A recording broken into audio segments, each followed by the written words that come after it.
फिटकिरी हमारे लिए घरेलू रोजमर्रा के जीवन में जरूरत का सामान है। फिटकिरी पुरुष और महिलाएं दोनों उपयोग करते हैं, अलग अलग प्रकार से करते हैं। जैसे आपने देखा होगा सैलून में लोग शेविंग कराते हैं, दाढ़ी वाढ़ी जब बनाते हैं तो उसके बाद उसको फिटकिरी रगड़ते हैं।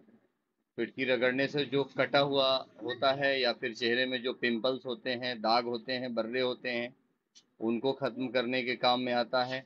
मसूड़ों के लिए बहुत अच्छा होता है। जिनको दांत में पायरिया हो, दांतों के मसूड़ों में सूजन हो, दांतों में दर्द होता हो, तो फिटकिरी का उपयोग वो इस्तेमाल कर सकते हैं। और फिटकिरी का एक भस्म बनता है, भस्म राख जैसा बनता है, उसको आयुर्वेद विधि से बनाया जाता है। और वो राख बनने के बाद उसका आयुर्वेद में नाम हो जाता है हस्फटिक भस्म। तो हस्फटिक भस्म को फेफड़े के बलगम को दूर करने के उपयोग में लाते हैं। और एक होता है पाइल्स। आपने बहुत सारे देखा होगा पेशेंट को पाइल्स में दर्द होता है, जिनको बवासीर बोलते हैं आम भाषा में। तो फिटकिरी के पाउडर को, जिसको हस्फटिक भस्म कहते हैं, उसके पाउडर को एक चुटकी गुनगुने पानी में डाल करके उससे धुलाई करने से एनस को धोते हैं या उसमें सेकाई करते हैं तो एनस का दर्द दूर हो जाता है। अगर वहाँ पे कट लग गया है, चीरा लग गया है, तो वो भर जाता है, ठीक हो जाता है। और बलगम के लिए आप शहद के साथ एक एक चुटकी आप सेवन कर सकते हैं।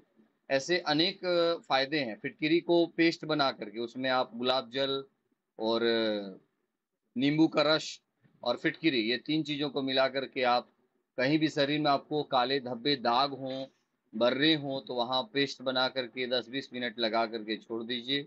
और उसके बाद उसको आप 20 मिनट बाद धो दीजिए, तो आपको काफ़ी प्रभावशाली लाभ प्राप्त होता है।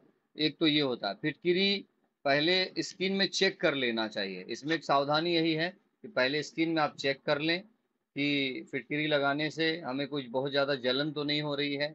क्योंकि ज़्यादा फिटकिरी यूज करने से फिर शरीर रूखे हो जाते हैं, सख्त हो जाते हैं, फिर वो जल्दी फिर आपका वो साफ नहीं होगा, फिर उसमें चिकनाई नहीं आ पाएगी। इसलिए फिटकिरी को सोच समझ के और आवश्यकता अनुसार ही उपयोग करें।